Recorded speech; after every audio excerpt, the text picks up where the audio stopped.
Muy buenas a todas y todas, ¿qué tal? ¿Cómo estáis? Soy Javier Echeverry, soy trader, soy inversor, soy analista de mercados profesional. ¿Y por qué te cuento todo esto? Porque esto es el nuevo cierre de Wall Street y quiero que vivas los mercados financieros desde dentro, como lo hacemos los profesionales. Quieto ahí porque arrancamos. Cabecera.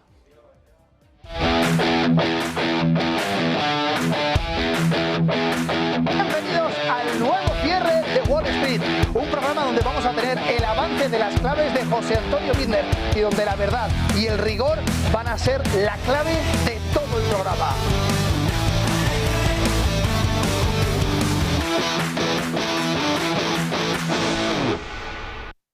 Pues ya estamos de vuelta y es que hoy os traigo un programazo brutal que, como digo, os va a dejar pegados al asiento. Hoy en la parte editorial vamos a hablar de lo que yo he llamado bolsa en jaque, elecciones y dimisiones en serie. En la primera entrevista de la noche hablaremos de trading en mercados financieros. Seguiremos con geopolítica, un análisis del conflicto de Israel y Palestina desde la visión de un historiador, una chulada. Después hablaremos de la confianza de los CEOs europeos en la actual situación económica. Y finalmente presentaremos nuestro nuevo videoconsultorio en el que podéis empezar a hacer llegar ya desde ya vuestras consultas. Manita derecha y este es el teléfono 609-075-552. Ya sabéis qué queréis hacer, cómo podéis enviarlo. Cogéis el teléfono. Oye Javier, mira, es que me gustaría saber cómo va Tesla, Amazon. Recordad que hoy tenemos evento de desarrolladores de Apple, así que muy atentos a ver qué va a pasar, cómo estará, cómo habrá salido, cómo estará saliendo, qué estará pasando. Vamos a ver, una auténtica locura. Pero antes de todo esto, os tengo que contar una última hora. Y es que nos acabamos de enterar que la presidenta del Banco Central Europeo, Christine Lagarde, ha hecho hace unas pocas horas una entrevista para los periódicos Expansión, Handelsblatt, Il Sole 24 Horas y Les Echos, y ha dicho que las tasas de interés no están destinadas a una caída constante y ha advertido que las autoridades podrían suspender los recortes durante más de una reunión. Lagarde ha comentado que mayores reducciones de tasas dependen de indicadores económicos como el crecimiento salarial y las ganancias corporativas. Sus palabras textuales han sido: necesitaremos más datos, incluidos los salarios, cómo crecen los beneficios unitarios y absorben parte de los costes laborales, y necesitaremos datos sobre la productividad. La semana pasada el BCE además redujo las tasas desde un nivel récord, pero se abstuvo de comprometerse a una mayor flexibilización de las políticas, citando la persistente inflación salarial y las crecientes proyecciones de inflación. Y dicho todo esto, nos vamos directamente a la parte de nuestro editorial, que os marco aquí directamente y que podemos ver ahora mismo en pantalla. Pero antes, como siempre, nuestro reloj.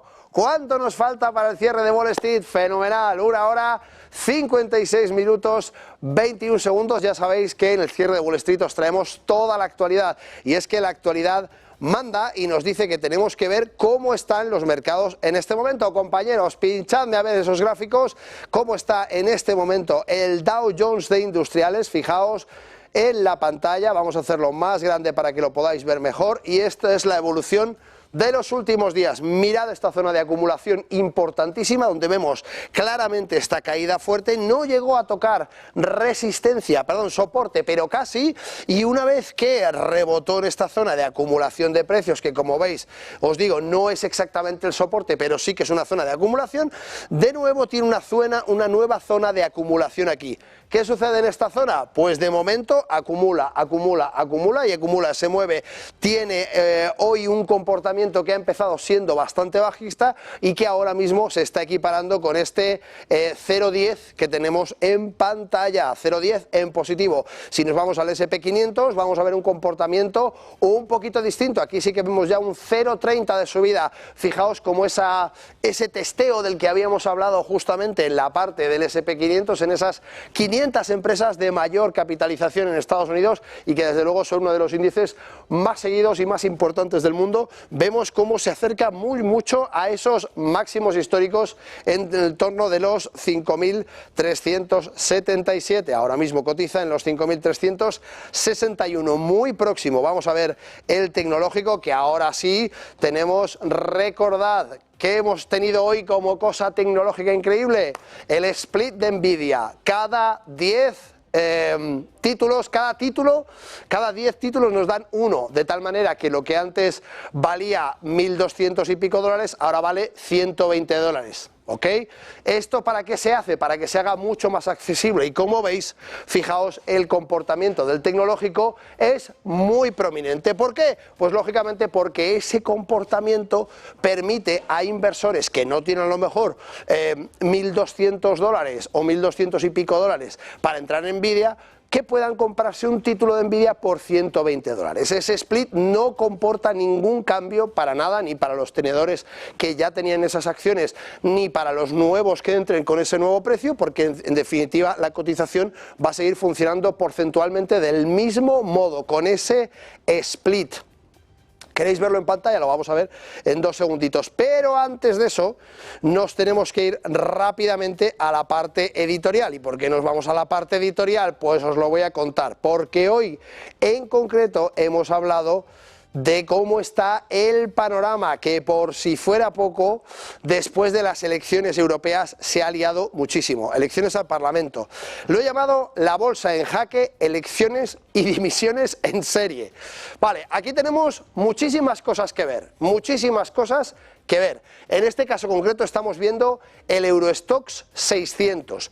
¿Qué es el Eurostoxx 600? Pues es el índice que engloba 600 títulos directamente de la bolsa europea. Dentro de este índice podemos ver un comportamiento claramente lateral y que allá por noviembre del 23 y sobre todo a primeros de año, como podéis ver, toma esta zona de soporte como impulso en los 472 ya en enero para tomar este canal que podéis observar claramente. ¿Qué tenemos aquí que visualizar rápidamente? Os lo he puesto aquí para que lo podáis ver. Fijaos, en esta zona de aquí tenemos una pequeña zona de divergencia alcista y aquí tenemos el RSI marcando ¿qué? Marcando una formación de divergencia bajista. Si vemos justamente el MACD nos está diciendo exactamente lo mismo. Fijaos, formación de divergencia bajista, mirad cómo esta línea la tenemos hacia abajo y mirad cómo esta línea la tenemos hacia abajo cuando esta tiene una inclinación hacia arriba.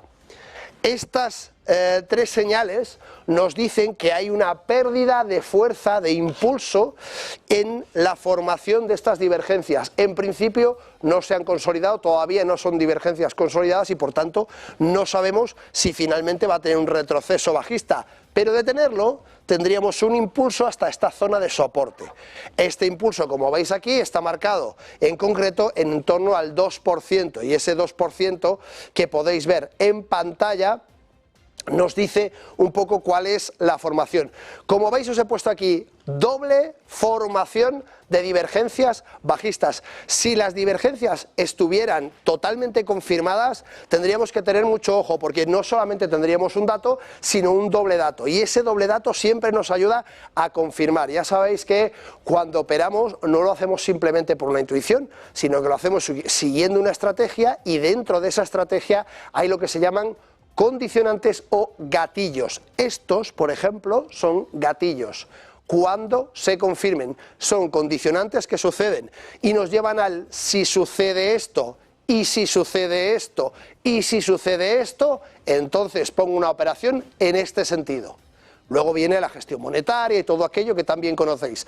Pero los traders siempre estamos pendientes a la formación de gatillos o condicionantes, ¿vale? Aquí tenemos esta doble formación de divergencias bajistas que os pongo claramente para que podáis seguir y echar un vistazo. Vamos a ver el artículo.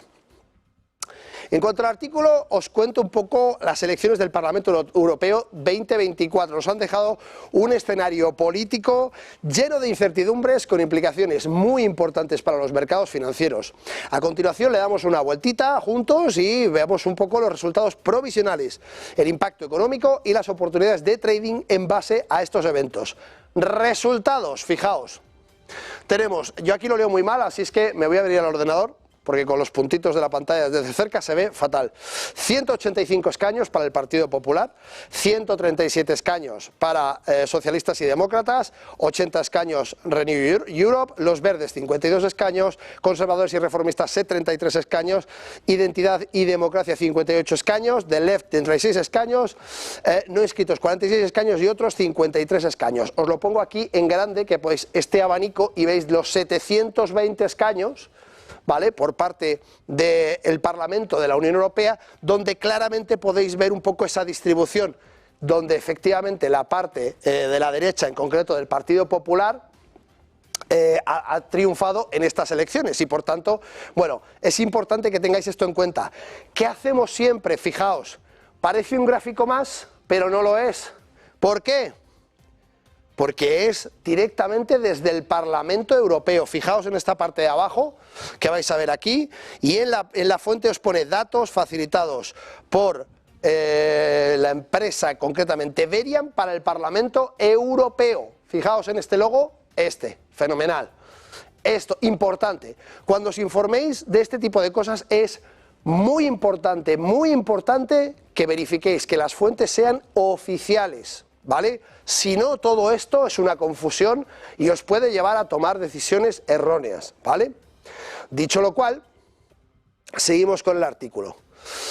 Impacto económico y geopolítico. Fijaos de lo que vamos a hablar. Una de las primeras reacciones que ha generado ya un vuelco en la Unión Europea es la victoria de Marine Le Pen en Francia y la posterior disolución del Parlamento por Emmanuel Macron. Ojo, victoria de Le Pen y disolución del Parlamento por Emmanuel Macron para convocar elecciones legislativas anticipadas y evidentemente esto ha generado un terremoto en Europa. Por supuesto, es una de las potencias económicas más importantes, Francia, y que debido a esta situación directamente se deshaga el Parlamento y se convoquen elecciones legislativas anticipadas es una bomba. Este resultado se suma a la dimisión del primer ministro belga De Croo y a otros eventos geopolíticos importantes como la dimisión del llamado ministro sin cartera Benny Gantz en Israel, que este no es de la Unión Europea, pero fijaos en qué contexto se da todo esto dentro de las elecciones. Justamente cuando pasan todas estas cosas, Benny Gantz en Israel dice que no está de acuerdo con la política que está llevando Netanyahu y que dimite. Y todo esto agita todavía más el avispero, ¿vale? Biden además y Macron hacen saber su acuerdo sobre el uso de fondos rusos congelados para la lucha con Ucrania, a favor de Ucrania. Evidentemente todo un terremoto geopolítico, implicaciones en mercados financieros, fijaos. En cuanto a la incertidumbre política, la inestabilidad política en Francia y Bélgica podría generar volatilidad en los mercados europeos. Los inversores tienden a reaccionar negativamente ante la incertidumbre política, lo cual podría afectar negativamente a los índices bursátiles europeos, incluyendo el Eurostoxx 600. Mirad el gráfico principal más arriba y nos vamos más arriba. ¿Qué nos encontramos? Plus, a ver si sale esto, ahí. ¿Qué nos encontramos? Esta posible zona de caída hasta la zona de soporte, ¿vale? Recordad eso, tenerlo en mente porque es importante que tengamos los posibles escenarios claros. Adelanto electoral en Francia. Como decía, las elecciones anticipadas en Francia, programadas para finales de junio y principios de julio, en segunda ronda, podrían tener un impacto significativo en los mercados, dependiendo de los resultados y las políticas que puedan seguir. La incertidumbre sobre el futuro político de Francia puede llevar a una mayor volatilidad en los mercados financieros. Recordemos que Francia había pronosticado un 1,4% de crecimiento este año, a principios de año, y su ministro, el señor Bruno Le Maire, tuvo que bajar estas expectativas al 1%. Como decíamos, las dificultades del ministro Bruno Le Maire para mantener una buena imagen en la salud financiera de Francia son algunos de los motivos que han situado en la actualidad fragilidad que vive la República Francesa. Y es que a esto hay que recordarle que el plan de Le Maire de poner a trabajar el ahorro que duerme en las cuentas bancarias de los ciudadanos europeos se cifraba en 35.000 millones para financiar la transición climática. Una clara expropiación, porque yo lo valgo. ¿Os acordáis de lo que sucedía? He hecho aquí esta pequeña imagen con inteligencia artificial para enunciar un poco las nubes que se ciernen sobre Francia y sobre todo esa política en la que Le Maire decía no, es que hay 35.000 millones de ahorradores europeos que nos vendrían muy bien para sacar un producto de ahorro, de inversión y que pudiéramos utilizar para ignorarlos y luchar contra la crisis climática. En definitiva, se salta como quiere la parte de propiedad privada. Así es que haceos una idea de lo que eso puede suponer. A ver, que me he ido para atrás, dame un segundito, que cierro esta pestaña, aquí, eso es.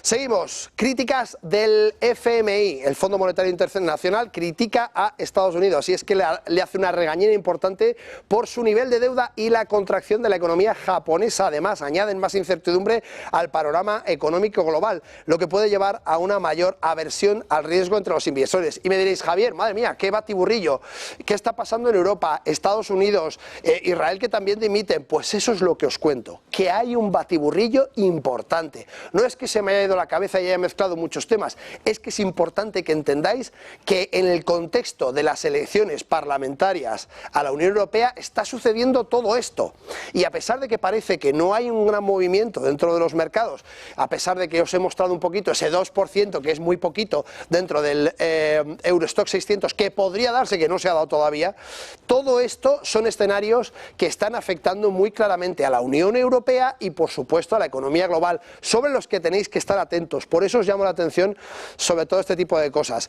¿Qué podemos hacer? Pues os cuento además la finalización del mandato de Cos, que es que encima en España el mandato de Pablo Hernández de Cos al frente del Banco de España podría generar incertidumbre también en el sector financiero español. Y es que para sumar un poquito más en España, Fernández de Cos ha terminado su mandato y todavía no hay sustituto. Hay varias posibilidades, pero todavía no hay sustituto.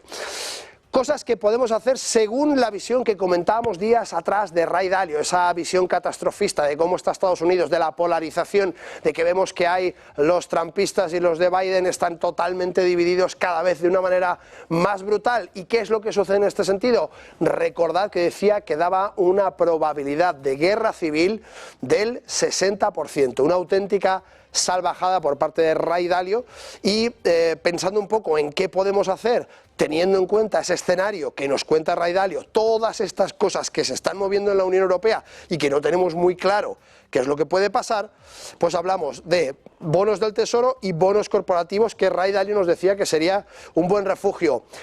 ETFs de renta fija, interesantísimos. Pensad en los ETFs de renta fija que os pueden ayudar a diversificar la cartera. La renta fija es un territorio donde asentar muy bien parte de nuestra cartera, parte de la base, esa fundación en la que tenemos que estar más tranquilos. Los ETFs sobre renta fija tienen una gestión pasiva que no tenemos que gestionar nosotros, ya lo hace el fondo cotizado, que eso es lo que es un ETF, un Exchange Traded Fund, y que es exactamente un fondo que cotiza y que un gestor o un equipo de gestores normalmente trabaja por nosotros, de tal manera que nos ayuda mucho.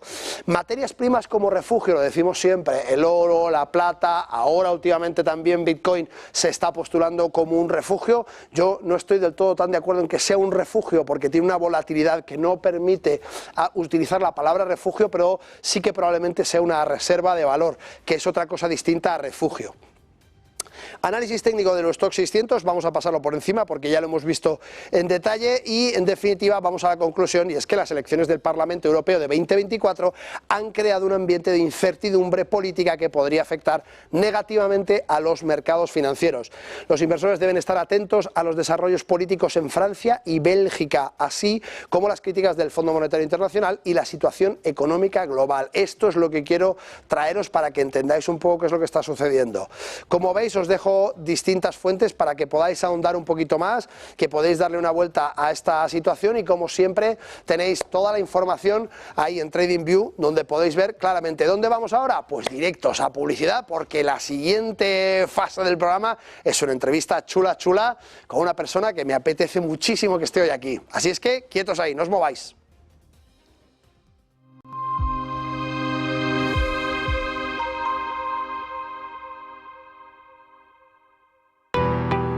¿Qué es Bitcoin? Hoy vamos a explicarles qué es exactamente Bitcoin, explicándoles los conceptos básicos para que entiendan esta criptomoneda de la que todo el mundo lleva años hablando. Esta explicación les servirá para saber también qué son exactamente las criptomonedas y cómo funcionan, para que puedan tener una noción un poco menos técnica de cómo funciona todo esto y a lo que nos referimos con cada término. Bitcoin es una criptomoneda o moneda virtual, concretamente la primera que fue desarrollada. Es la criptomoneda que le ha marcado el camino a todas las demás que llegaron después utilizando su tecnología. Esta tecnología es la cadena de bloques o tecnología blockchain, que también se utiliza para otras cosas. La primera de las criptomonedas fue creada por Satoshi Nakamoto, que es el seudónimo que corresponde a una persona que nadie sabe exactamente quién es, aunque sí que es cierto que ha habido muchas teorías. Esta persona publicó en 2009 un artículo en el que describía un sistema de pagos P2P al que llamó Bitcoin. Al cabo de unos meses, él mismo publicó la primera versión del software que permite gestionar la red de la moneda y que además empieza a interactuar con los primeros interesados en foros. La cantidad total de Bitcoins que se emiten cada año está determinada por su algoritmo, y pasa lo mismo con el resto de criptomonedas. Bitcoin está desarrollado para que cada 4 años se reduzca por 2 su producción y para que solo se emitan un total de 21 millones de Bitcoin. Después simplemente dejarán de crearse. Esto es una diferencia fundamental con las monedas convencionales, puesto que los bancos modifican su valor a su libre albedrío. Por lo tanto, las monedas se pueden devaluar, mientras que Bitcoin quiere ofrecer algo más de estabilidad. En definitiva, entre los usos más destacados de Bitcoin cabe mencionar los siguientes, como por ejemplo pagar utilizando estas propias criptomonedas, obtener intereses por los Bitcoins que poseas, algo similar al concepto de un depósito bancario, también obtener un préstamo utilizando como garantía tus Bitcoins, cubrir tu exposición financiera con derivados en mercados regulados y por último obtener réditos de inversión mediante la compra-venta de Bitcoins, al ser un activo que teóricamente tiende a revalorizarse en un escenario de demanda constante.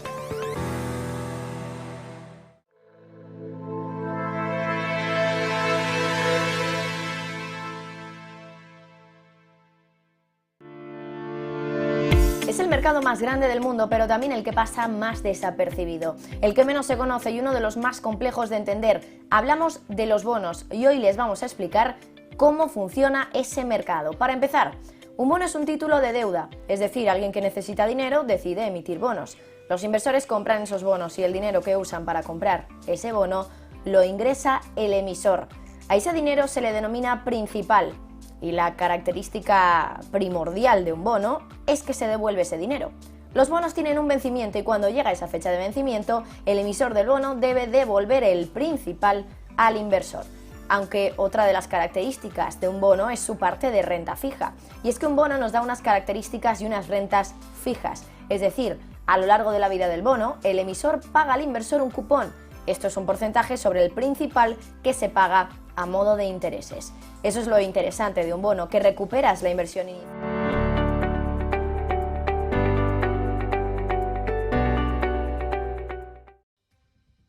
Pues estamos de vuelta en el nuevo cierre de Wall Street y es que os decía que me apetecía muchísimo recibir hoy nada más y nada menos que a Sara Carbonell. Bienvenida, Sara. Muchísimas gracias. Yo sí que estoy contenta de estar aquí contigo, o sea que estoy encantada.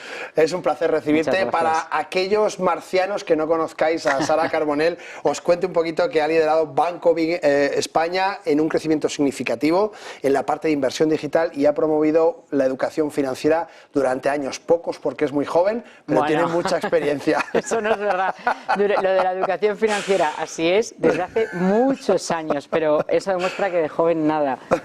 No voy a decir el número de años, pero... No, pero el número de años que llevas educando son muchísimos. Son muchísimos, es que llevo empeñada en eso y ahora ya cada vez más es algo que está más implantado en la sociedad, en las empresas financieras, etcétera, pero hace más años, no voy a decir cuántos, no era algo tan habitual y eso es importantísimo. Eres una de las pioneras, desde luego, en cuanto, bueno, eso ya no sé, pero... en cuanto a educación y en cuanto, sobre todo, a situación femenina dentro del panorama financiero dentro de España, una de las pioneras y, desde luego, a mi juicio, de las mejores profesionales. Muchísimas gracias, es que no te digo que da gusto venir, voy a venir todas las noches.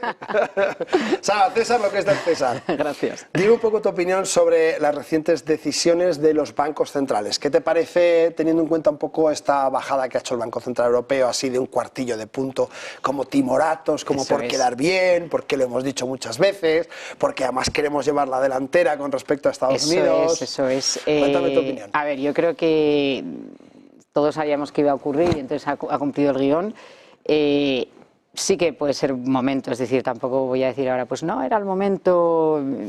Era algo como que, mi opinión, si lo hacía perfecto, cumplía el guión, pero si no lo hubiese hecho, tampoco era algo tan descabellado. Sí que es verdad que la situación en Europa es muy diferente a la de Estados Unidos, que luego podemos comentar, no tiene nada que ver, y al final lo que es verdad es que bueno, estaba tan descontado que de hecho casi no estamos viendo impacto ni en, por ejemplo, en la renta variable o en las bolsas. Esto cuando hablamos además de corto plazo, porque para los que nos estén viendo, que es otra cosa que yo siempre recalco mucho, en los medios, etcétera, no tiene nada que ver hablar cuando hablamos de bolsa de corto plazo, por ejemplo de trading, de la gente que vive o vivimos la bolsa en el día a día, o de largo plazo, que también es muy interesante a través de otro tipo de productos, fondos de inversión, lo que sea, y las perspectivas son diferentes. Pero vamos, en el corto plazo, desde la semana pasada, no hemos visto el impacto por otras cosas, en la renta variable, que lo podemos comentar.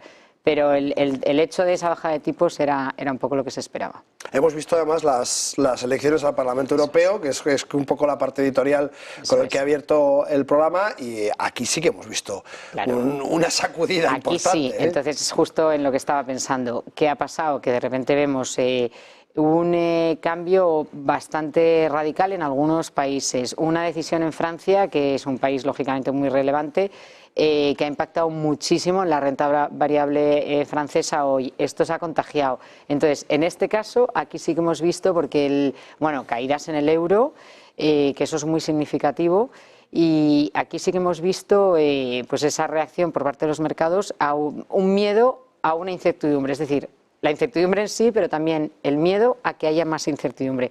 De hecho, cuando fueron las bajadas de tipos por parte del Banco Central Europeo, no vimos tanto impacto en el euro como hemos visto hoy, por lo que decía, porque ya estaban descontadas. Y aquí sí que creo que podemos ver, al menos esta semana o en los próximos días, es verdad que hay que ver qué pasa, porque luego el mercado es se mueve por expectativas, a veces vemos que sobredimensionamos o sobredimensiona las noticias, entonces hay que ver qué pasa, pero sí que es verdad que creo que en las próximas sesiones sí que vamos a ver revuelo por el tema de las elecciones. Es verdad que sucede muy a menudo en los mercados que nos encontramos esta situación en la que pasan 50.000 cosas, como os he contado al principio del programa, y de repente en el mercado no pasa nada.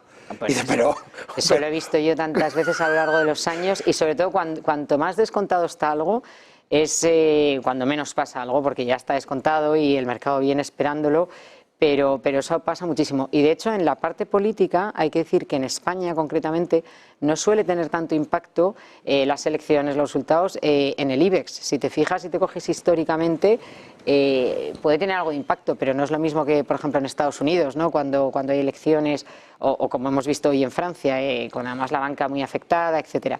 En España no, hay ciertos datos, pasa lo mismo con los datos macro, hay ciertos datos macro que en España no tienen tanto impacto como cuando es, lógicamente, en Alemania, en Estados Unidos, lo que sea. Pero esto, como es a nivel europeo, sí que hemos visto a la renta variable europea hoy, reaccionar, ¿no? Y un cierto miedo a decir qué va a pasar ahora. Lo comentaba también en la parte editorial, en concreto ahora que mencionas España, se acaba el periodo del gobernador del Banco de España, de Cos, y no tenemos a nadie. Y no tenemos a nadie. Bueno, yo esto no sé muy bien cómo funciona, cuéntanos un poco. Bueno, tampoco yo soy una experta, pero lo que sí puedo decir que es Otro ejemplo en lo que, por ejemplo, a los mercados no suele afectar tanto. Hay otros países, no es porque no tenga peso el gobernador del Banco de España, pero es verdad que hay otros países donde todos estos ciertos cargos, como por ejemplo el gobernador del Banco Central, este tipo de cargos sí que tiene más impacto o más relevancia. En nuestro caso, al final yo creo que es porque el IBEX 35 está muy... como se dice, muy concentrado, hay ciertas empresas que tienen mucho peso y por lo que más vemos que se mueve el índice es cuando pasan cosas a estas empresas, ¿no? Pero yo creo que los inversores españoles muchas veces dejan pasar de largo decisiones, movimientos que realmente son importantes, pero bueno, tendremos próximo gobernador. Tendremos próximo gobernador y tenemos movimientos muy interesantes dentro de la parte de hidrocarburos, dentro de la parte de energía. Sabemos que está el mercado súper convulso, hay muchísima indecisión, lo hemos comentado toda la semana pasada, esos movimientos del crudo Brent, que tiene mucho que ver además con la inestabilidad geopolítica que tiene Oriente Medio y que, bueno, pues lógicamente es muy difícil de inteligir. ¿Cuál es tu opinión? ¿Cómo lo ves? Eso es, y además no solo eso, sino que es que el crudo es importantísimo. Otra de las cosas que yo me repito mucho, pero llevo años diciendo, es que no se puede hablar de mercados o de economía en general sin mencionar el crudo. Eso es una pieza tan importante en todo el puzzle que siempre hay que mencionarlo. Lo que es verdad que es que ahora mismo estamos en un momento, me refiero ahora, hoy, en el cortísimo plazo, en el presente, en directo, un poco contradictorio, porque por un lado veníamos de ver como relajación en los precios. ¿Por qué? Porque estábamos viendo, primero teníamos una perspectiva de demanda en principio a la baja para los meses que venían y luego estábamos viendo reservas de crudo en Estados Unidos mucho mayores de lo esperado, con un dato muy por encima, es decir, nos estaban usando. Con lo cual había datos suficientes para decir, oye, pues el precio se tiene que suavizar. Y así ocurrió. Esto al margen de conflictos geopolíticos que has mencionado, que efectivamente son fundamentales en los precios del crudo. ¿Qué pasa? Que de repente ahora volvemos a ver alzas en los precios y un cambio en la perspectiva sobre la demanda en verano. Han salido unos datos donde vemos que la demanda va a ser superior a lo esperado en verano. De ahí se ha dado un poco la vuelta y por eso estamos viendo ahora volver a los precios al alza.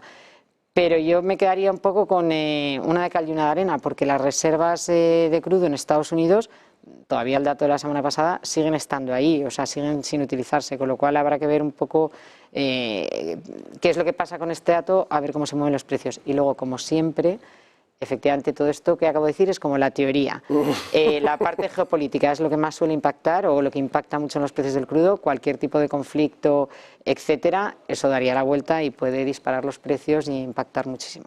A ver si los compañeros pueden poner justamente el gráfico del crudo en pantalla, que lo tengo en el ordenador, para que lo podamos comentar, porque estamos justamente en una zona que, como tú muy bien dices, la parte geopolítica es realmente lo que más afecta a los mercados y desde luego al crudo en concreto es lo que realmente lo mueve con la parte de oferta y demanda, pero en la parte técnica estamos viendo justamente una zona de acumulación de precios en una resistencia después de haber sido rota, que evidentemente puede generar de repente un rebote importante, como bien dices, a corto plazo y pensando solamente en aquello que conocemos sin tener en cuenta todas las variaciones que podría haber dentro de... Es que además con las materias primas y sobre todo si hablamos de corto plazo, ahora ya pensando en inversores, no en la parte de oferta, demanda, geopolítica, se dan oportunidades en los precios así, ¿no? Cuando el gráfico te está dando señales. Hay otros activos que yo no soy tan amiga de utilizar solo el análisis técnico, pero bueno, en el caso de las materias primas sí que los gráficos a veces te dan señales. También hay que decir que estamos viendo revalorizarse el dólar, lo que comentábamos antes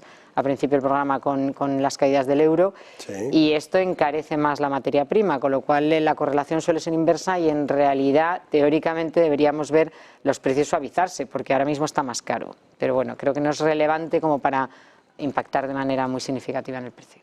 Pues nos quedamos casi sin tiempo, pero no me quiero ir sin preguntarte que nos des alguna pinceladita de sectores. No te voy a hacer mojarte en títulos, no te voy a decir ninguna compañía en concreto, porque no tiene mucho sentido, pero sí sectores. Cuéntanos un poco en qué estás más enfocada. De hecho, sectores, me alegro que me lo preguntes, que yo no quiero vender mi libro, pero es verdad que en Banco Big pensamos que hay ciertos sectores que siguen teniendo, que son todas las megatendencias, que van a seguir teniendo mucha relevancia a lo largo del año. Hay fondos de inversión gestionados por expertos, por las mejores gestoras, que están de hecho centrados en todas estas megatendencias, y aquí pues te diría el sector salud, inteligencia artificial, aunque está muy visto y hemos hablado de ella muchísimo, pero es que es verdad que hay mucho recorrido ahí todavía, hay mucho por hacer, que innovar, que inventar.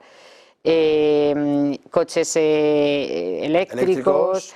¿Qué más sectores? Bueno, estas megatendencias que de hecho nosotros tenemos identificadas. ¿Chinos o Tesla? Ahí ya no voy a decir. Pero hay que irse siempre a los expertos. Eso sí que nosotros lo decimos. En el tema de fondos de inversión, que es una inversión más largoplacista, sí, que donde a mí a lo mejor se me conoce más, que es el trading corto plazo, que me encanta, pero también hay que invertir lógicamente a largo plazo y sobre todo delegando en los mejores expertos. Y hay muchos fondos de inversión que están centrados en estas megatendencias que yo creo que este año son las protagonistas, no solo dicho por nosotros, sino porque es así. Y hay varias identificadas que bueno, creo que tienen bastante potencial. Pues Sara, te tengo que guardar más sitio otro día, que nos hemos quedado con las ganas de charlar muchísimo más rato contigo. Muchísimas gracias por venir. A vosotros, mil gracias. Un placer. Pues no os mováis, porque nosotros en la parte de geopolítica seguimos aquí en el programa con un pedazo de invitado increíble. Vamos a hablar de la historia que tiene que ver con la situación actual entre Gaza e Israel. Quietos aquí todo el mundo, nos vamos a publicidad 2 minutos y os prometo que vais a ver una entrevista muy distinta.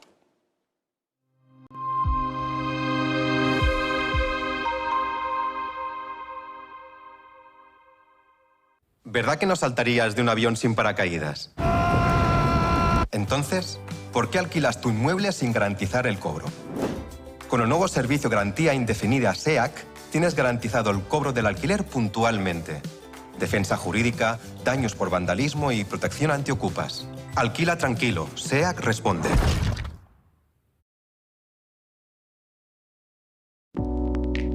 Creemos que la sociedad actual necesita más arte y más color. Le da a la gente la oportunidad de asimilar diferentes perspectivas. Es realmente un placer pintar este cuadro, porque es una hermosa imagen para comenzar. Lo último que pintaremos es el auricular en vez del pendiente. Using a classic and merging it with modern. This is very provoking.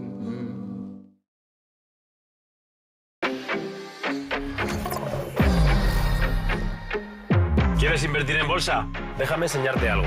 Él es Guille, compra acciones de empresas de videojuegos. Y él es Javier, invierte en acciones del mundo del motor. Y ella es... ¿Pero cuál es la comisión?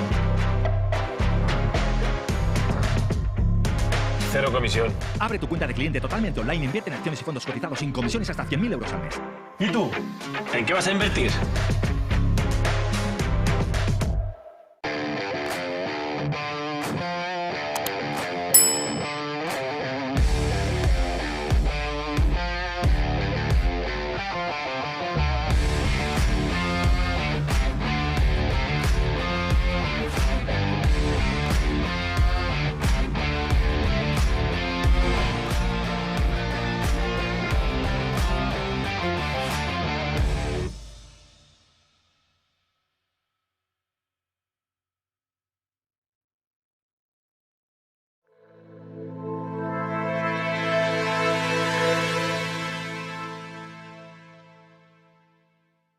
Todos sabemos que en la economía hay algo más de lo que se ve. Todos sabemos que en el día a día, en nuestra vida cotidiana, la economía nos da algo que no termina de verse en la primera mirada. De ahí surge lo que la economía esconde. Un intento de ayudarte a descifrar qué hay detrás de todo lo que nos dicen, de todo lo que se ve en la fotografía principal, pero que está escondido en la parte de atrás. Lo que la economía esconde busca darte todas las claves para entender el mundo que nos rodea. Y para no quedarte simplemente en esa fotografía inicial, sino hacer zoom y ver qué es lo que de verdad está detrás escondido. Lo que la economía esconde busca sobre todo darte herramientas. Herramientas en un mundo complejo, herramientas en un mundo en el que a veces lo escondido es más importante que lo que nos están enseñando. Y eso es lo que intento descifrarte en lo que la economía esconde.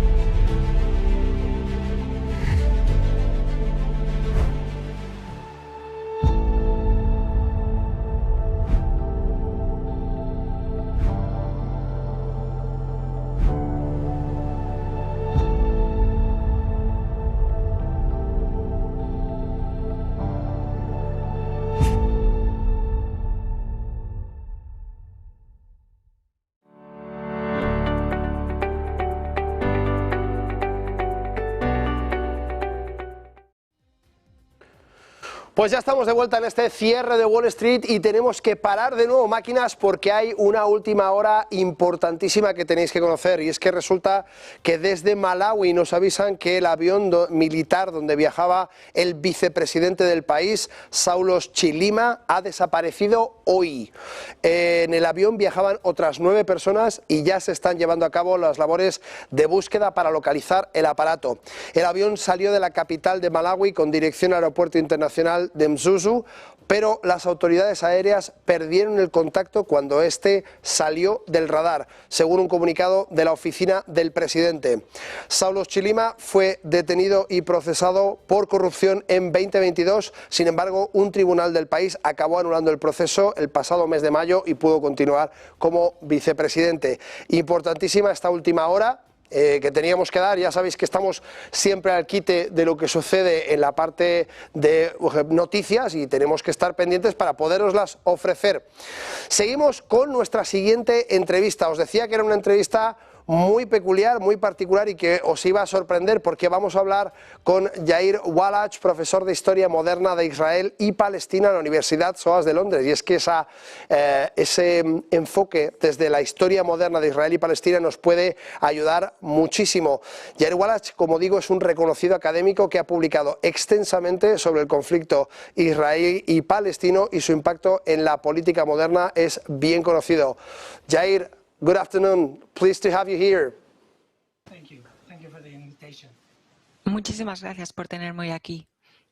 Such a big pleasure, Jair. I was explaining to the audience that your experience is very, very important in terms of the historic situation in Israel and Palestine. And I would like to make you the first question. ¿Qué impacto ha tenido el reciente incremento de la violencia en Gaza y Cisjordania en las relaciones diplomáticas internacionales? I would like to know what's the impact that the recent increase of violence in Gaza and West Bank international diplomatic relationships. You mean of Israel and other countries? Si te refieres a Israel o a otros países. Yes, please. Sí, por favor. Israel has seen a lot of support in the beginning of the war around October. Israel tenía mucho apoyo al principio de la guerra, antes del ataque con Hamas, pero ahora, con el conflicto durante 8 meses y con tantas víctimas, violencia, el daño que está acumulado y la situación de Israel al respecto, muchos países de todo el mundo ahora son más reticentes al respecto y hay unos retos legales en torno a cómo gestionar la posición de Israel, el Tribunal de Justicia Internacional y cómo gestionar esto con el primer ministro de Israel. Entonces, al principio de la guerra, Israel contaba con el apoyo a nivel internacional, pero ahora se ve aislado. Professor, I would like to know exactly what's the background. How can you explain to the audience the situation? What makes us arrive to the point that we are today in Gaza and Israel? What are the climate that lead us to the situation we're living at the moment? Me gustaría preguntarle exactamente cuál es la parte histórica que nos ha hecho llegar hasta el momento en el que nos encontramos hoy por parte de Gaza e Israel. A ver si nos puede explicar un poquito a la audiencia qué es lo que ha pasado para estar en el punto en el que estamos. El 7 de octubre fue un ataque sin precedentes. Fue un ataque audaz por parte de Hamas que escaló el nivel de violencia y en cierto modo cambió la perspectiva de Israel. El ataque israelí en Gaza y la invasión por su parte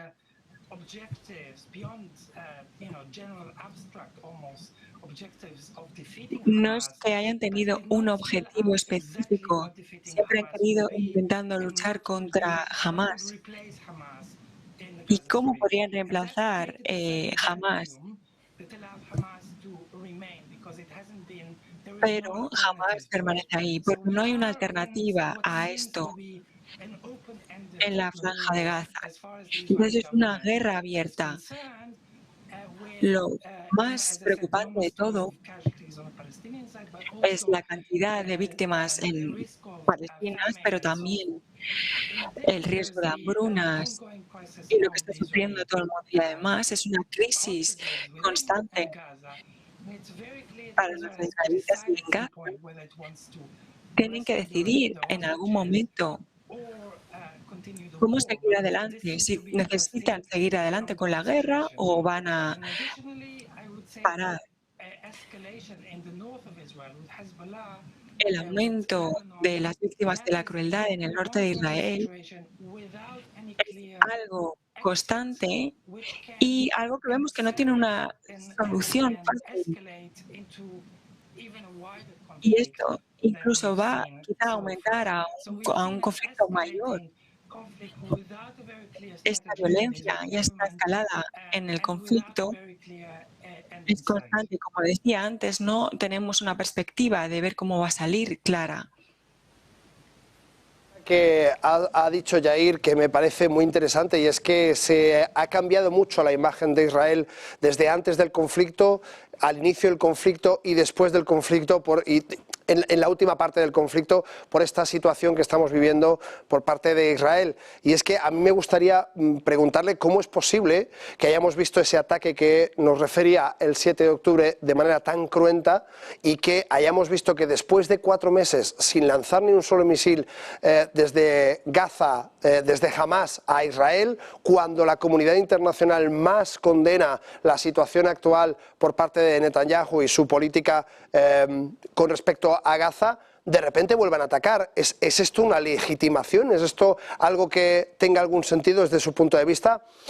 Jair, I would like to ask you about the situation that we're living. As you have just said, the pursuit of the international community from Israel at the beginning of the conflict, 7th of October, was clearly legitimation to react to that offensive that they have at the beginning. Then the situation at the end become very hard for Israel and the First Minister Netanyahu that have just said the international court that needs to stop immediately. And after 4 months with no any weapons from Gaza, from the terrorism has been sent to Israel, suddenly they attack again.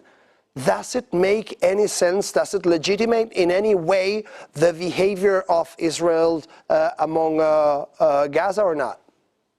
I think the question of legitimacy is around Considero que la cuestión de legitimidad está relacionada en la forma en que se utiliza la fuerza. Y que en esta guerra Israel ha atacado de una forma que ha sido bastante indiscriminada. Si tenemos en cuenta los objetivos y las armas que han empleado, ¿y cuál era el objetivo de a quien atacaba? Con las consecuencias colaterales de aquellos civiles que han resultado heridos o como víctimas fatales. Y esto evidentemente es un problema. Además hay que también tener en cuenta que han utilizado la ayuda internacional como una forma para presionar un poco a los palestinos, a lo mejor impidiendo que el agua o la alimentación llegase. Y esto, como sabemos, está en contra de toda directiva. Así que hay que tener en cuenta qué es lo que quiere Israel y en qué escenario nos encontramos y qué quieren de la Franja de Gaza.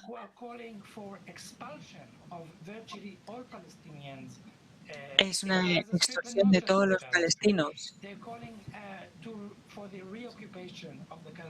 Están haciendo un llamamiento para la ocupación de la Franja de Gaza. Y esto no es una política oficial por parte del gobierno, pero sí que lo anuncian los ministros del gobierno. Entonces no se puede describir de otra manera que no sea como genocidio este ataque a los palestinos.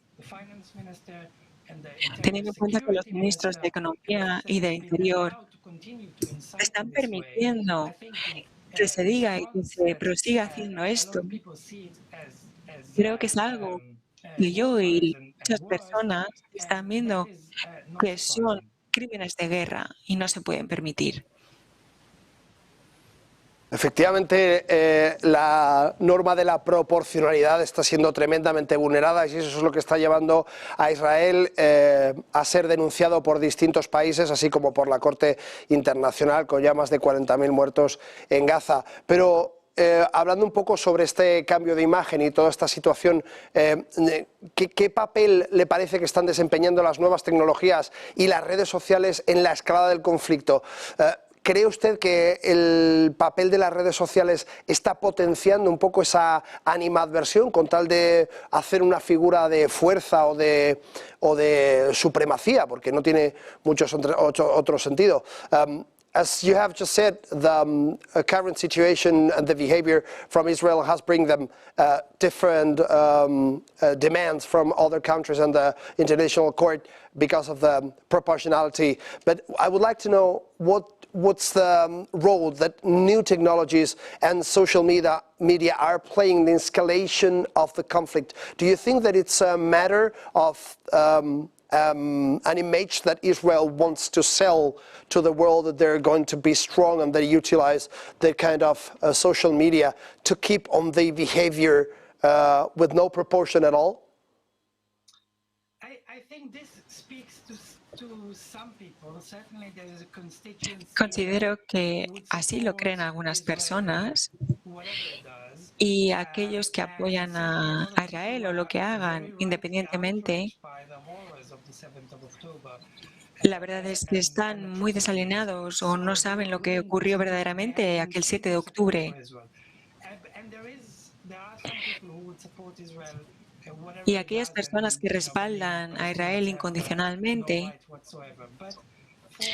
no tienen en cuenta los derechos humanos como mínimo, pero la gran mayoría ven que sí que está haciendo mucho daño. Hay campañas para boicotear Israel, aunque no han sido muy exitosas, he de decir, y en tener algún efecto en las políticas israelitas. Pero esta guerra al final lo que ha hecho es más daño a Israel que cualquier campaña que se haya hecho de boicot de Israel durante los últimos 20 años, porque estas imágenes que vemos de las noticias, que vemos como el horror en Gaza,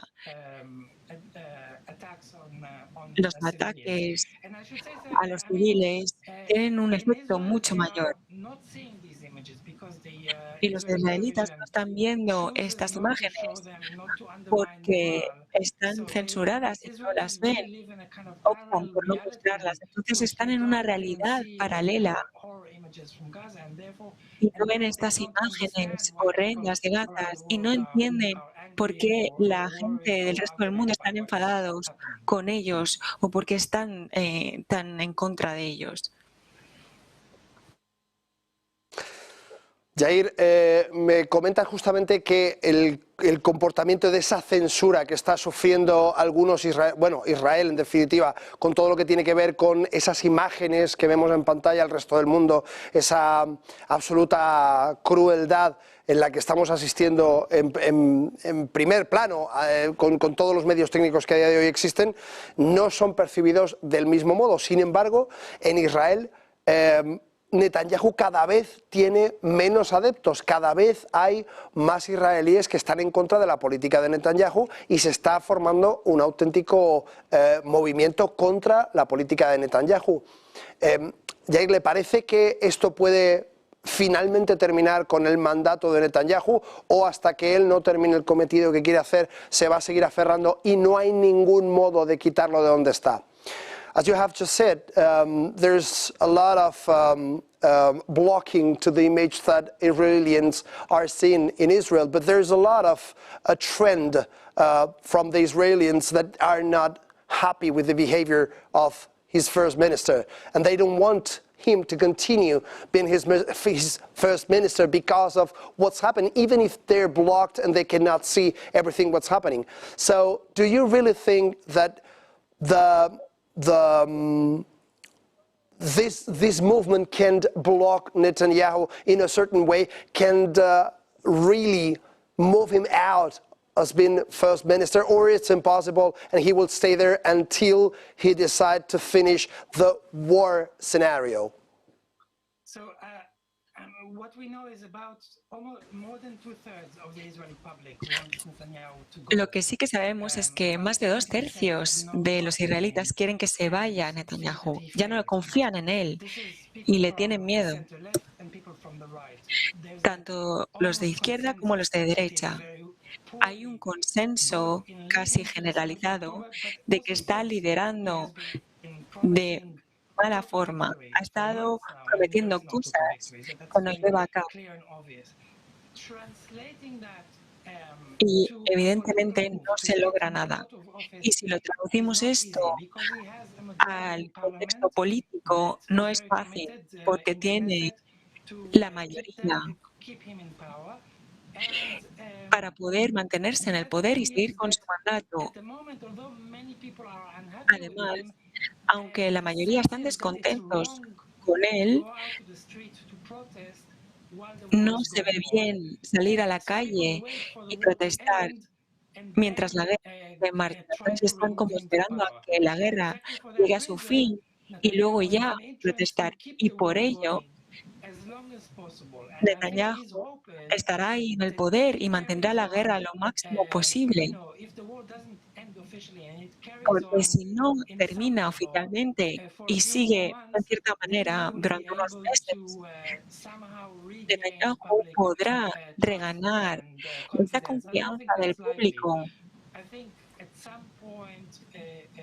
Y en algún momento, más tarde o temprano, creo que esto cambiará. Yo pensaba que esto sería después del 7 de octubre, que estaríamos hablando en unas semanas, pero ahora estamos hablando de meses y, como vemos, tienen el poder. Y la verdad es que es un desastre absoluto para Israel y para proteger a los israelitas y a nivel internacional y cómo están gestionando la guerra y toda la situación. Obviamente, él está muy capacitado a nivel político. Tiene mucha capacidad para gestionar y estas maniobras políticas y enfrentarse a los adversarios políticos y llevar esto de forma exitosa a pesar de las circunstancias tan difíciles. Pues Yair Walash, profesor de Historia Moderna de Israel y Palestina en la Universidad SOAS de Londres. It's been such a great pleasure. Your vision of the conflict, it's really, really valuable for us. Thank you for being here today with us. Thank you very much for the invitation. Muchísimas gracias por invitarme. Pues nosotros seguimos en Negocios Televisión y es que nos vamos a ir a publicidad 2 minutitos y seguimos con la siguiente entrevista súper interesante también.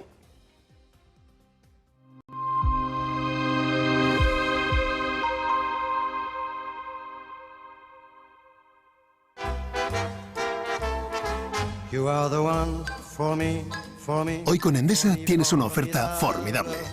Elige formidable energía con luz, gas y mantenimiento de gas y ahorra 620 € en 2 años. Entra en endesa.com y empieza a ahorrar. Bien, ¿cómo me garantizarás que mis fondos estarán seguros contigo? Estarán súper seguros.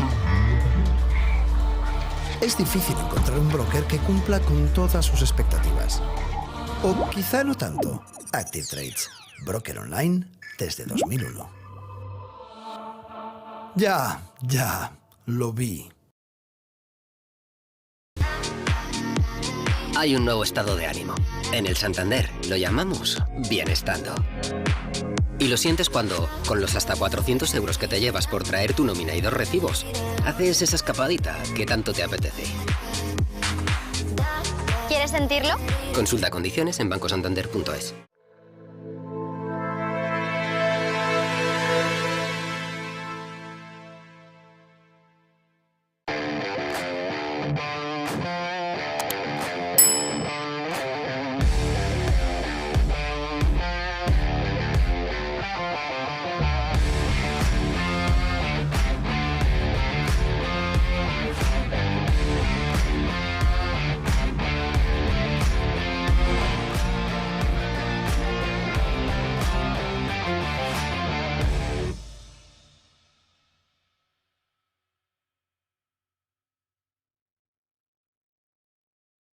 ¿Cuántas veces has dicho, aquí hay más de lo que nos están diciendo? ¿Cuántas veces has visto que lo que te están poniendo como fotografía principal para mirar la actualidad está con tonitos oscuros en algún lado que no terminas de descifrar? ¿Cuántas veces miras alrededor y dices, aquí hay más información de la que de verdad nos están dando? Ese es el objetivo de lo que la economía esconde. Un libro para intentar ver todos los detalles, todos los matices, todos los colores, todo lo que está oculto detrás de la fotografía, todo lo que nos dicen pero no nos están diciendo, y todo aquello que necesitas para tener una fotografía global de lo que de verdad quienes mandan están queriendo hacer, pero tú no tienes toda la información para ello.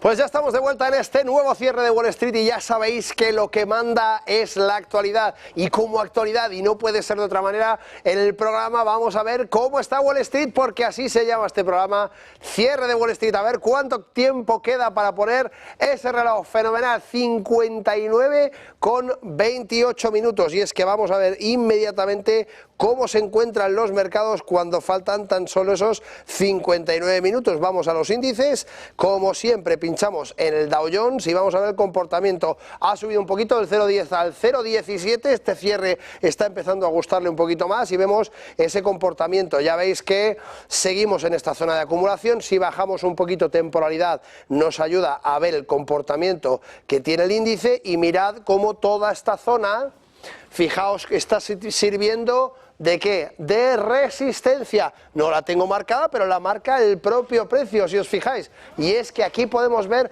todas esas mechas, todos estos intentos de sobrepasar durante la jornada de hoy. Os recuerdo que estamos en 5 minutos, todas estas son velas de 5 minutos. Aquí veis esta escalada desde la apertura y después acumulación. Y en esta acumulación vemos claramente la parte de resistencia. Importantísimo. Vamos a ver si podemos observar el mismo gráfico en el resto de los índices, que yo creo que no va a ser. Pasamos directamente, no, al Tecno, vamos al SP500. Ahí está, con esos 5 minutos que os he dicho, ni parecido, no tenemos esa estructura de una zona de resistencia como veíamos anteriormente, y sin embargo aquí lo que sí que vemos es como esta zona de acumulación empieza a superarse. ¿Os fijáis? Aquí podemos ver incluso el movimiento de mercados. Al bajar la temporalidad de los mercados sí que podemos apreciar claramente esa pugna, ese movimiento que tanto nos interesa a los traders y que es importantísimo que estemos pendientes. Fijaos, zona de acumulación, caída y ruptura de esta zona. De momento testeo, no se ha cerrado la vela, por tanto solamente testeo. Y ahora nos vamos a ver, ahora sí, al tecnológico Nasdaq. Y ahora fijaos como sí que podemos ver un análisis muy similar. Impulso fuerte, dentro de este impulso fuerte tenemos la caída y de nuevo tenemos esta vela que la está testeando durante esta vela de 5 minutos. Fijaos con qué nerviosismo se mueve el Nasdaq. Esto es algo que normalmente no hacemos, ver las temporalidades tan bajas, y resulta que cuando nos fijamos en el Nasdaq, si os habéis dado cuenta, el Dow Jones prácticamente inmóvil, el SP500 un poquito de más de movimiento y el Nasdaq enseguida tiene este movimiento. Fijaos cómo titila, cómo oscila constantemente esa vela de 5 minutos. Si bajamos a 1 minuto todavía es mucho más descarado, pero no nos hace falta. Lo importante es ver un poco, fijaos este crecimiento en vivo, cómo está rompiendo toda esta zona, y hasta que no se cierre la vela no sabremos si efectivamente es única y exclusivamente un testeo o por el contrario lo único que está haciendo es una ruptura para seguir creciendo. De momento así es como están los mercados. Nosotros nos vamos a la siguiente entrevista en la cual vamos a comentar claramente la actual situación de la confianza que tienen los CEOs, es decir, los responsables de las distintas empresas, los presidentes de las distintas empresas y al final quien toma decisiones en lo que tiene que ver con la economía real, de pie de calle. Para eso vamos a contar con Konstantinos Panistas, economista de The Conference Board, que evidentemente es un destacado economista con una profunda comprensión de la economía europea y la confianza empresarial. Good afternoon, Mr. Panistas. Hola, es un placer estar aquí. Bueno, es un placer tremendo tenerle con nosotros. Vamos a hablar un poco sobre esa confianza que estamos viendo en Europa por parte de estos CEOs, de aquellos directores de las distintas empresas, como decía, y me gustaría saber cuáles son las principales preocupaciones de los CEOs en Europa, según la última encuesta de The Conference Board. What are the main concerns of the CEOs in Europe according to the latest survey by the Conference Board?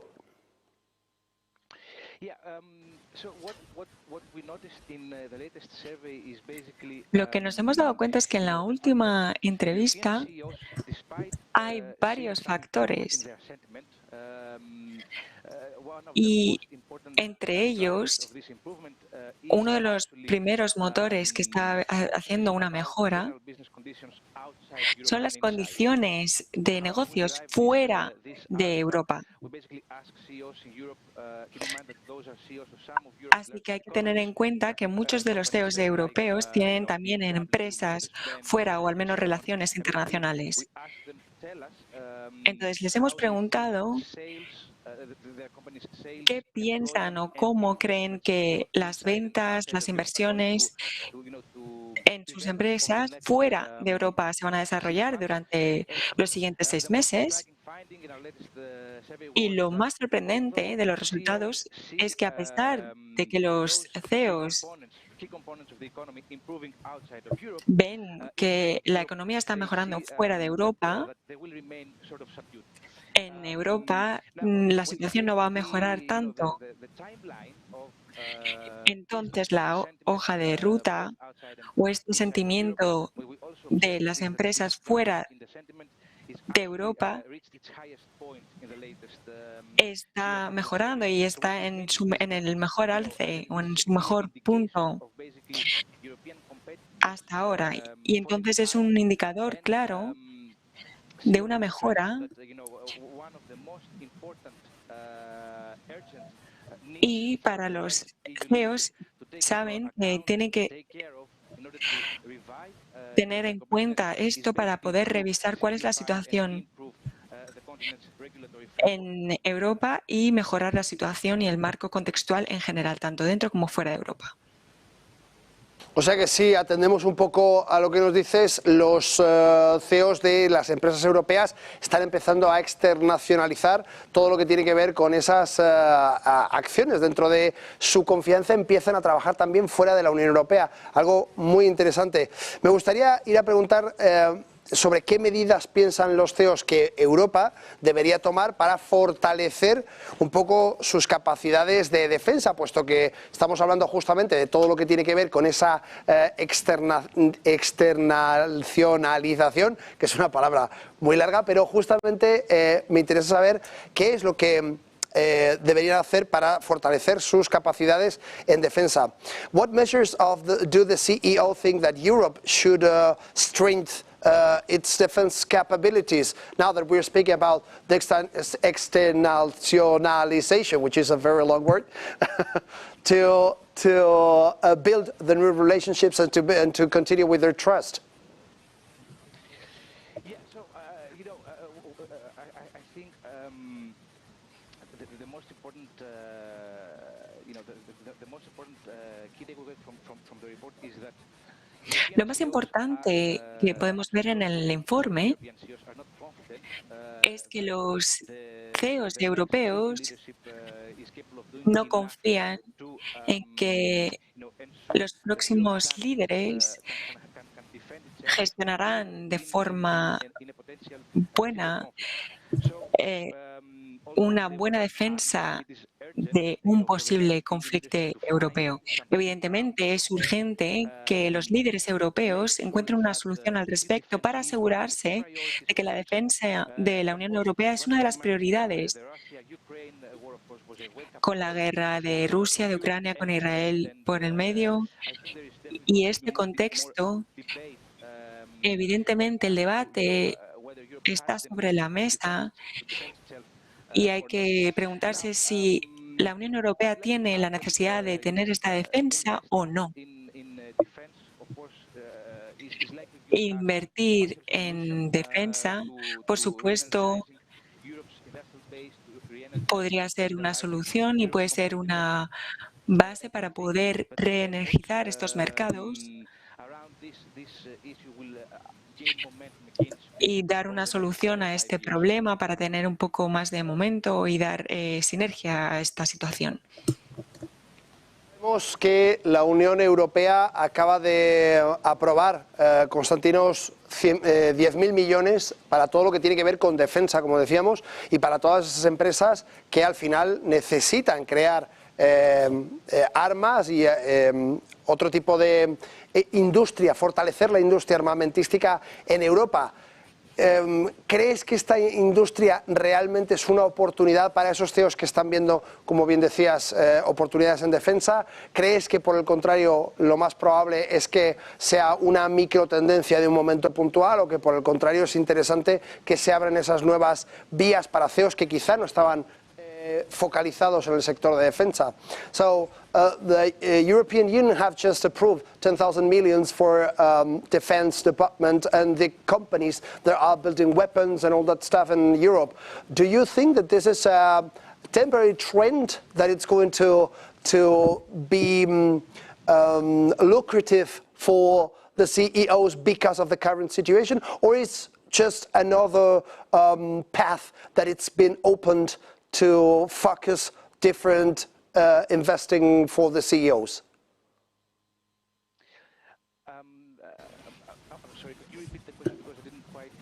Perdona, ¿podría repetir la pregunta? Porque la verdad no lo he entendido muy bien. What I mean is, you have just said that absolutely the CEOs needs to be worried about the defense in Europe, and there's 10,000 millions now for the European Union for the defense companies. Do you think that this is a good opportunity, but it's just a temporary trend, or it's a new path that it's been open now for the CEOs for now on in the future?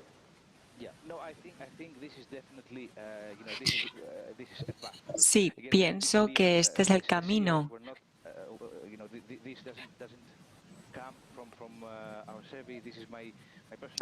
Esto no es algo que haya recabado con la información de las encuestas, es mi opinión personal. Pero el liderazgo europeo previo sí que intentaba posicionarse en un lugar en el que la Unión Europea hacía dos cosas: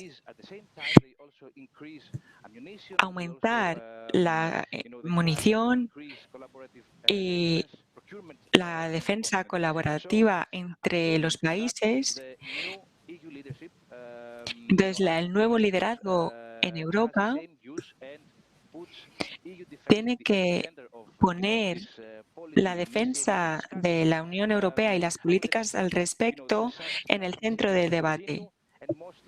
Este debate tiene que continuar y esto será bien visto por la mayoría de los CEOs. Debido al nivel de preocupación que tienen y que hemos recabado en nuestras encuestas. Mucho la atención, Konstantinos, y es que en sus encuestas han determinado que los CEOs realmente no creen en una mejora de las relaciones entre la Unión Europea y China. Me gustaría saber un poco por qué, cuál es el motivo que aportan para no creer en este restablecimiento, en esta mejora, mejor dicho, de las reuniones entre Europa y China. Why do the CEOs do not believe in an improvement in the relationships between the European Union and China? What's the data that we have to make that sentence? Yeah, well, we Preguntamos a los CEOs de forma muy específica cuál es su perspectiva con la relación con China. Y vimos que una gran mayoría de los CEOs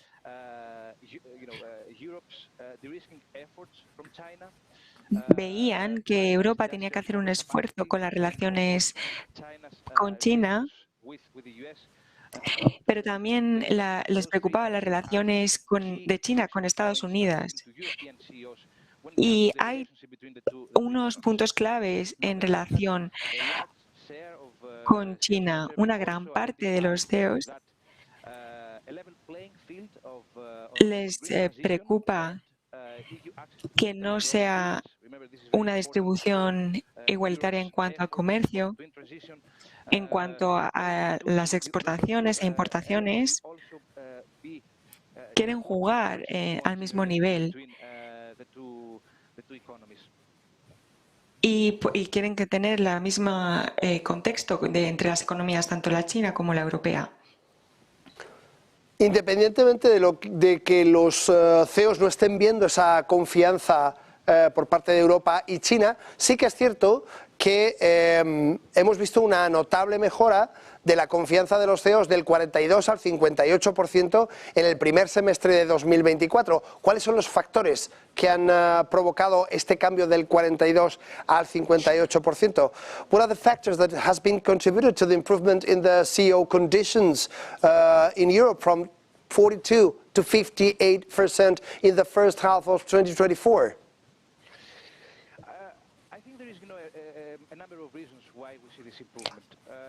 Creo que hay varias razones por las que vemos esta mejora. A final del 2023 había un contexto político y económico con la recesión y era un momento bastante oscuro, pero ahora la economía va mejorando. Estamos creciendo más de lo que pensábamos. Y al mismo tiempo, lo que sí que estamos viendo es que la inflación está bajando y también vemos que los salarios están mejorando. Entonces, con esta combinación vemos que las inversiones privadas vayan a aumentar. Y al mismo tiempo también hay otros indicadores, tanto políticos como personales, y especialmente el sector de servicios ha mejorado. Entonces, todas estas razones, estos factores, mejora el optimismo por parte de los CEOs de Europa. Y ahora tenemos un 58% en la primera parte de este año. Pues ha sido un auténtico placer, Konstantinos Panistas, economista de The Conference Board. Gracias por desentrañar un poco todos los entresijos de esa encuesta de The Conference Board. It's been such a great pleasure to have you here, Konstantinos. Thank you for showing us the insights of the survey that you have just led. Thank you so much. Muchísimas gracias a vosotros. Buenas noches.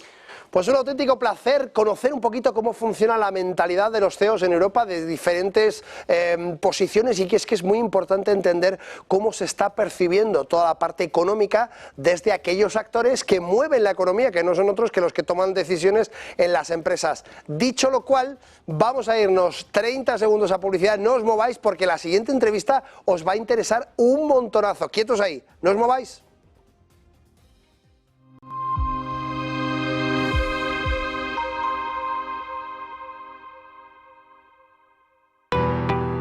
¿Qué es Bitcoin? Hoy vamos a explicarles qué es exactamente Bitcoin, explicándoles los conceptos básicos para que entiendan esta criptomoneda de la que todo el mundo lleva años hablando. Esta explicación les servirá para saber también qué son exactamente las criptomonedas y cómo funcionan, para que puedan tener una noción un poco menos técnica de cómo funciona todo esto y a lo que nos referimos con cada término. Bitcoin es una criptomoneda o moneda virtual, concretamente la primera que fue desarrollada. Es la criptomoneda que le ha marcado el camino a todas las demás que llegaron después utilizando su tecnología. Esta tecnología es la cadena de bloques o tecnología blockchain, que también se utiliza para otras cosas. La primera de las criptomonedas fue creada por Satoshi Nakamoto, que es el seudónimo que corresponde a una persona que nadie sabe exactamente quién es, aunque sí que es cierto que ha habido muchas teorías. Esta persona publicó en 2009 un artículo en el que describía un sistema de pagos P2P al que llamó Bitcoin. Al cabo de unos meses, él mismo publicó la primera versión del software que permite gestionar la red de la moneda y que además empieza a interactuar con los primeros interesados en foros. La cantidad total de bitcoins que se emiten cada año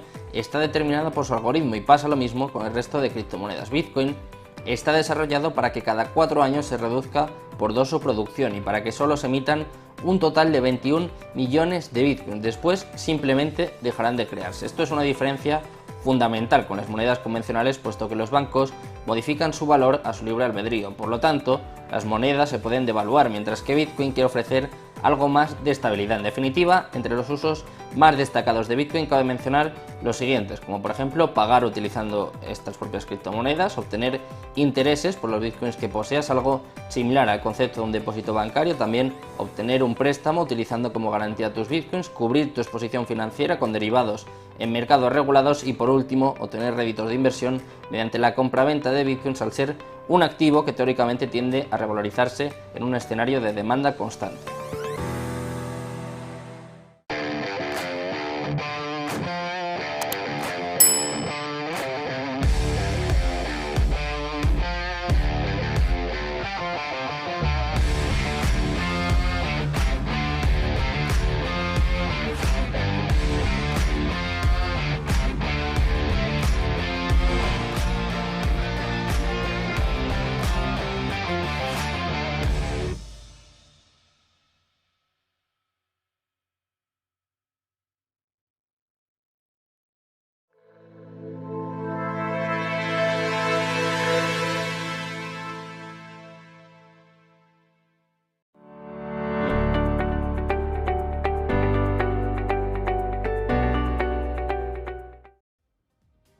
Pues estamos de vuelta y es que estamos en todas partes, tenemos que prestar atención a lo que pasa en el mundo empresarial. Acabamos de terminar esa encuesta de Conference Board y estamos muy pendientes de lo que pasa en el evento de desarrolladores de Apple. ¿Qué pensabais? ¿Que no estábamos allí? Pues tenemos a nuestros redactores al 1000% y me acaban de pasar una nota que me dicen que acaba de presentar Apple Intelligence y es que considera Apple que es su próximo gran paso en esa colaboración que ya venía siendo anunciada con OpenAI.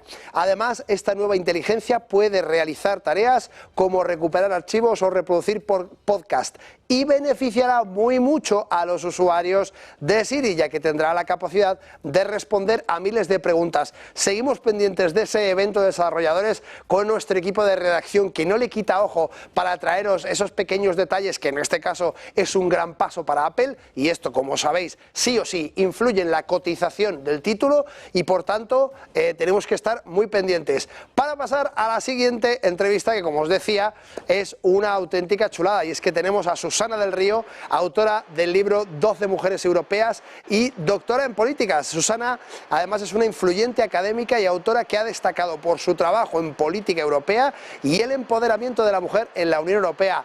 Bienvenida, Susana, ¿qué tal? Buenas noches, muchas gracias por la invitación. Un auténtico placer tenerte hoy con nosotros y que nos cuentes un poco cuál es la importancia de las próximas elecciones europeas en el contexto actual de la Unión Europea. Bueno, pues la importancia es muchísima. Siempre decimos que los resultados de las elecciones europeas son relevantes.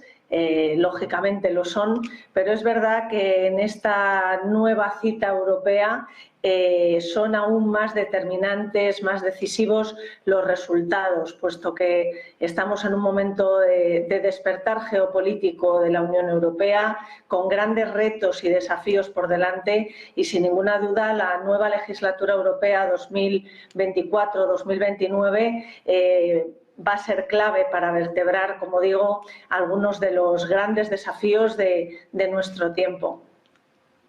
Claro, es que lo más importante ahora mismo es entender un poco cuáles son los cambios más significativos que se esperan en la composición del Parlamento Europeo tras estas elecciones, ¿no? Porque hay muchísimo movimiento. Hemos estado hablando en el editorial del programa de cuál era esa repartición en el abanico que nos mostraba el Parlamento Europeo, efectivamente, en esos 720 escaños y cómo se habían repartido. Y ahora nos importa entender un poco ¿qué cambios significativos esperan? Pues a ver, el cambio más significativo, y yo diría que el más importante y el que más va a impactar, es que de nuevo el Parlamento Europeo, el hemiciclo del Parlamento Europeo va a poder reeditar la gran coalición, es decir, la alianza entre los populares europeos, los socialistas y demócratas europeos y Renovar Europa, es decir, los liberales. Aunque hayan subido los partidos extremistas de extrema derecha, se van a quedar en la oposición. Sí que es verdad que si se reedita, que yo espero que sí, y es lo que ayer anunció Ursula von der Leyen, si se reedita esta gran coalición, volvemos a tener un Parlamento Europeo que mira al centro, que vuelve a dar luz a los grandes consensos, mirando, como digo, al centro. Pero es cierto también que casi van a monopolizar la oposición en nuestro Parlamento supranacional los partidos de extrema derecha. Desde luego estamos viendo muchísimos cambios y me interesa mucho saber cómo, para ti que eres una adalid en el empoderamiento femenino, cómo están participando las mujeres en las elecciones europeas y qué impacto se espera de su participación. Bueno, las mujeres en la Unión Europea, yo soy siempre defensora de que la igualdad se consigue con el trabajo conjunto entre hombres y mujeres, y las mujeres están muy bien representadas, o estamos muy bien representadas, porque ahora mismo la presidenta del Parlamento Europeo, hasta ahora, Roberta Metsola, es una mujer. Es también una mujer la presidente de la Comisión Europea, Ursula von der Leyen, y cada vez en las listas europeas hay más eurodiputadas. Yo creo que esto significa que la Unión Europea siempre ha trabajado por y para la igualdad, y también significa que hay que mirar al currículum, ¿no?, de las mujeres, pues para altos cargos de responsabilidad, de representación, en este caso política, tan relevante. Susana, ¿podríamos decir que en el caso concreto de la Unión Europea, de este Parlamento Europeo, sí que se ha superado un poco ese estigma de, como bien dices, los currículums solamente masculinos para grandes cargos? Desde luego, la representación es más que evidente, y podemos decir en este caso quizá que ahora ya hemos aprendido la lección y que lo que se evalúa es el currículum y no el género del candidato. Pues yo creo que sí, yo creo que ya hemos llegado a un punto que, aunque el propio Parlamento Europeo, la Comisión Europea sigue legislando, por ejemplo, para la presencia de las mujeres en los consejos ejecutivos de las empresas hacia el 2026, desde luego en cuanto a cargos institucionales en nuestras instituciones europeas, las mujeres, y en base cada vez más, y así debe ser y así lo defiendo siempre, en base a su currículum, cada vez más, como digo, están presentes en nuestras instituciones europeas. Probablemente es un hito conseguir que en el Parlamento Europeo y en las instituciones europeas podemos hablar en estos términos a día de hoy, desde luego, pero me gustaría saber un poco qué papel ha jugado, cómo crees que ha contribuido ese libro, 12 mujeres europeos en la promoción de la igualdad de género en política europea. ¿Qué te parece que ha aportado y que ha propiciado en parte la situación que estamos viviendo?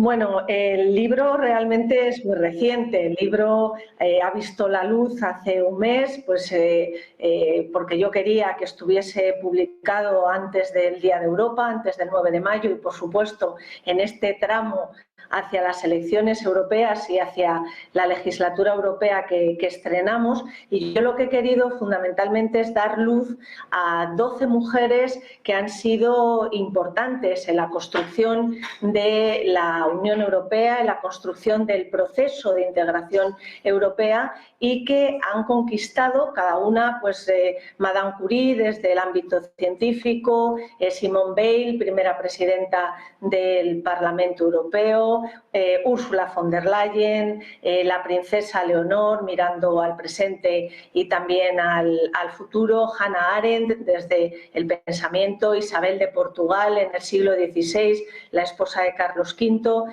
Yo creo que bueno, el libro, mi objetivo es anclar todas esas conquistas, el trabajo, la trayectoria vital de estas 12 mujeres, son 12 por el número de estrellas de la bandera de la Unión Europea, a los grandes desafíos de nuestro tiempo. En el libro yo escribo, voy y vengo, ensamblo las grandes prioridades de nuestro tiempo, la autonomía estratégica abierta europea, la doble transición ecológica y digital, el pacto de migración europeo, la competitividad, el mercado único, el marco regulatorio europeo, todos los temas, como digo, estratégicos y geoestratégicos de la Unión Europea en el tablero multinivel en el que estamos inmersos a nivel global, pues vistos desde diferentes épocas, desde diferentes tiempos y, como digo, a través de la mirada del trabajo